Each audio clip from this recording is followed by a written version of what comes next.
Hello friends, ഇന്ന് ചെയ്ത് കാണിക്കുന്നത് നല്ല ടേസ്റ്റി ആയിട്ടുള്ളൊരു മത്തങ്ങ ക്യാരറ്റ് ക്യാരമൽ പായസമാണ്. നല്ല ടേസ്റ്റുള്ളൊരു പായസം എങ്ങനെ ചെയ്തെടുക്കുന്നത് നോക്കാം. മത്തങ്ങ ഈ ഒരു വലുപ്പത്തിൽ ഏകദേശം 20 കഷ്ണത്തോളം എടുത്തിട്ടുണ്ട്. ഇതിനി ഒന്ന് വേവിച്ചെടുക്കണം. അപ്പച്ചെമ്പിനകത്ത് വേണം വേവിച്ചെടുക്കാനായിട്ട്. വെള്ളമൊഴിച്ചോ അല്ലെങ്കിൽ കുക്കറിലോ ഇട്ടൊന്ന് വേവിക്കരുത്. ഇതുപോലെ ഇഡ്ഡലി പാത്രത്തിൽ വെച്ച് വേവിച്ചെടുക്കുക. നല്ലവണ്ണം വെന്ത് കിട്ടണം. ഏകദേശം ഒരു 10 മിനിറ്റോളം എടുക്കും.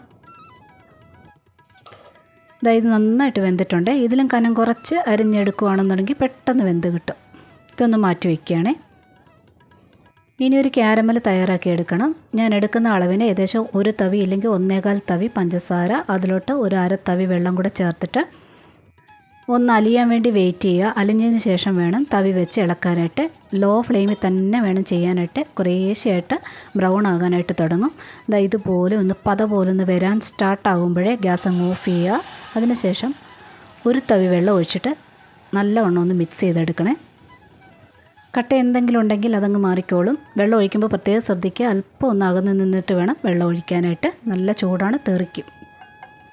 ഇനി മത്തങ്ങയൊക്കെ ഒരു ബൗളിലോട്ട് മാറ്റിയിട്ടുണ്ട്. ഇത് നല്ലവണ്ണം ഒന്ന് ഉടച്ചെടുക്കണം. ഒട്ടും കട്ടയില്ലാതെ വേണം ഉടച്ചെടുക്കാനായിട്ട്. മിക്സിയുടെ ജാറിലിട്ട് അടിക്കുകയാണെന്നുണ്ടെങ്കിൽ കട്ട വരാനുള്ള ചാൻസ് ഉണ്ട്. ഒട്ടും കട്ടയില്ലാതെ ഇതുപോലെ ഉടച്ചെടുക്കണം. ചൂട് കട്ടിയുള്ളൊരു പാത്രം വെച്ചിട്ടുണ്ട്. 1 സ്പൂൺ നെയ്യ് ഒഴിച്ചിട്ട് അണ്ടിപ്പരിപ്പും കിസ്മിസും ഒന്ന് ആദ്യമേ തന്നെ ഒന്ന് വറുത്ത് മാറ്റി വയ്ക്കുക. അത് വറുത്തെടുത്തിട്ടുണ്ട്. അതേ നെയ്യിൽ തന്നെ ഏകദേശം 1 കപ്പിനടുത്തായിട്ട് ഗ്രേറ്റ് ചെയ്ത് വെച്ചിരിക്കുന്ന ക്യാരറ്റ് ചേർത്ത് നല്ലവണ്ണം ഒന്ന് വഴറ്റിയെടുക്കണം. ഗ്രേറ്ററിനകത്ത് ഏറ്റവും ചെറിയ കണ്ണിയുണ്ടല്ലോ, അതിനകത്തിട്ട് ഗ്രേറ്റ് ചെയ്തെടുക്കാനായിട്ട് നോക്കുക. ഇതിലും ചെറുതായിട്ട് കിട്ടുവാണെങ്കിൽ നല്ലതായിരിക്കും. ഇതിലോട്ട് 1 സ്പൂൺ നെയ്യ് കൂടെ ചേർത്തിട്ടുണ്ട്. ഈ നെയ്ക്കകത്ത് കിടന്ന് നല്ലവണ്ണം ഇത് ക്യാരറ്റ് വഴറ്റിയെടുക്കണം. തീ കൂട്ടി കൊടുക്കരുത്, കരിഞ്ഞു പോവും. ചെറു തീയിൽ തന്നെ വഴറ്റിയെടുക്കുക. ക്യാരറ്റിൻ്റെ ആ കട്ടിയൊക്കെ ഒന്ന് മാറിയിട്ട് നല്ല വഴവഴാന്നായിട്ടുണ്ട്. നല്ലവണ്ണം വഴറ്റിയെടുത്തിട്ടുണ്ട്.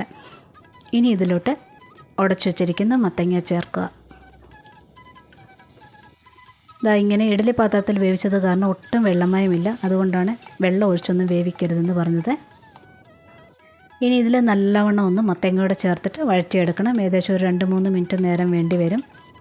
ആ മത്തങ്ങയ്ക്കകത്ത് വെള്ളമയമൊക്കെ ഒന്ന് ചെറുതായിട്ട് വറ്റി തുടങ്ങും. ഇങ്ങനെ വഴറ്റിയെടുക്കുമ്പോൾ ഒന്നുകൂടെ നല്ലൊരു ടേസ്റ്റാണ് പായസത്തിന്. ഇത് നന്നായിട്ട് വഴന്ന് കിട്ടിയിട്ടുണ്ട്. പശുമ്പാലാണ് ചേർക്കുന്നത്. 3 കപ്പോളം ചേർക്കണം. 2 കപ്പ് ഒഴിച്ചിട്ടുണ്ട്. നല്ലവണ്ണം ഒന്ന് ഇളക്കിയെടുത്തതിന് ശേഷം 1 കപ്പ് കൂടെ ചേർക്കുകയാണ്. അങ്ങനെ 3 കപ്പായിട്ടുണ്ട്. ഇനി ഈ പാലിനകത്ത് നല്ലവണ്ണം സോഫ്റ്റായിട്ട് ക്യാരറ്റൊക്കെ വെന്ത് കിട്ടണം. സേമിയൊക്കെ വെന്ത പോലെ നല്ല ക്യാരറ്റും നല്ല സോഫ്റ്റായിട്ട് വേകണം. ഇടയ്ക്കൊന്ന് എടുത്തൊന്ന് പ്രസ് ചെയ്ത് നോക്കണം നല്ല സോഫ്റ്റായി ഒന്ന്. കുറേശ്ശായിട്ട് പാലും വറ്റാനായിട്ട് തുടങ്ങിയിട്ടുണ്ട്.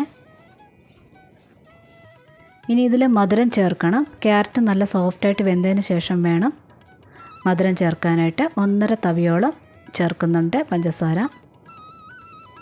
മധുരം ചേർത്ത് നല്ലവണ്ണം ഇളക്കിയതിന് ശേഷം കൂടെ തന്നെ ക്യാരമലോട് ഒഴിക്കുകയാണ്. അതും മൊത്തം ഒഴിച്ചിട്ടുണ്ട്. ഇനി ഇതും ചേർത്ത് നല്ലവണ്ണം ഒന്ന് മിക്സ് ചെയ്തെടുക്കുക.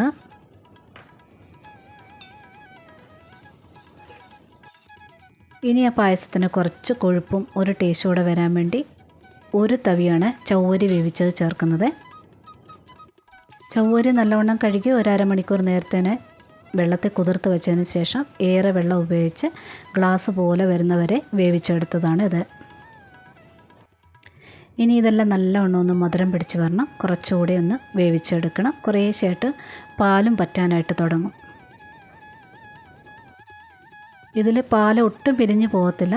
ഈ മത്തങ്ങ ഉണ്ടല്ലോ, ഉടച്ച മത്തങ്ങ ഈ വെന്ത റവത്തരി പോലെയാണ് കിടക്കുന്നത്.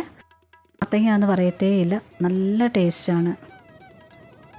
ഇനി ഇതിൽ 2 ഏലക്ക എടുത്തിട്ടുണ്ടായിരുന്നു. ഒരു 1/2 സ്പൂൺ പഞ്ചസാരക്കകത്ത് നല്ലവണ്ണം മിക്സിയിലിട്ട് അടിച്ച് പൊടിച്ചതാണ് ചേർത്തത്. ഏലക്ക ചേർക്കുന്നതിന് മുമ്പ് നിങ്ങളൊന്ന് ടേസ്റ്റ് ചെയ്ത് നോക്കുക. ക്യാരമലിൻ്റെ ടേസ്റ്റ് നല്ലൊരു ടേസ്റ്റാണ്. അതിഷ്ടമാണെന്നുണ്ടെങ്കിൽ ഏലക്ക ചേർക്കേണ്ട ആവശ്യമില്ല. പാലൊക്കെ വറ്റി നല്ല പരുവത്തിനായതിന് ശേഷമാണ് ഏലക്ക ചേർക്കേണ്ടത്. തണുത്ത് കഴിയുമ്പോഴത്തേന് കുറേശ്ശെ കൂടി കട്ടിയാവും. ആ ഒരു പരുവത്തിലായിട്ടുണ്ട്. ലാസ്റ്റിൽ ഒരു നുള്ളി ഉപ്പൂടെ ചേർത്ത് ഇളക്കണം. ആ മധുരം എല്ലാം ബാലൻസ് ആവും. ഉപ്പ് ചേർത്താൽ നമുക്ക് മധുരം ഒരുപാട് കഴിക്കുമ്പോൾ ചെടിക്കാന്ന് പറയത്തില്ല, അതുണ്ടാകത്തില്ല. ഇനി ഗ്യാസ് ഓഫ് ചെയ്തിട്ടുണ്ട്. വറുത്ത് വച്ചിരിക്കുന്ന അണ്ടിപ്പരിപ്പും കിസ്മിസും കൂടെ ചേർത്തിളക്കുക. ഇതിൽ വേണമെന്നുണ്ടെങ്കിൽ 1-1.5 സ്പൂൺ കണ്ടൻസ് മിൽക്ക് ചേർക്കാവുന്നതാണ്. അതിൻ്റെ ആവശ്യം വരുന്നില്ല, കാരണം നല്ലവണ്ണം പാൽ വറ്റിയിട്ടുണ്ട്. നിങ്ങൾക്ക് വേണമെന്നുണ്ടെങ്കിൽ ചേർക്കാവുന്നതാണ്. ഇത് നല്ല അടിപൊളി ടേസ്റ്റുള്ളൊരു മത്തങ്ങ പായസമാണ്. മത്തങ്ങ ആണെന്ന് നമുക്ക് തോന്നത്തേയില്ല, നല്ല ടേസ്റ്റിയാണ്. ട്രൈ ചെയ്ത് നോക്കുക. ഇഷ്ടപ്പെട്ടിട്ടുണ്ടെങ്കിൽ കൂട്ടുകാർക്കൊക്കെ ഷെയർ ചെയ്ത് കൊടുക്കുക. ലൈക്കും കമൻറ്റും സബ്സ്ക്രൈബും ഒക്കെ തന്ന് സപ്പോർട്ട് ചെയ്യാൻ കൂടി മറന്നുപോലെ. നോട്ടിഫിക്കേഷൻ ബെൽ ബട്ടണിലെ ഓൾ ഓപ്ഷൻ ഒന്ന് എനേബിൾ ആക്കിയിടാനും മറക്കല്ലേ. ഒരുപാട് സ്നേഹത്തോടെ താങ്ക്സ് ഫോർ വാച്ചിങ്.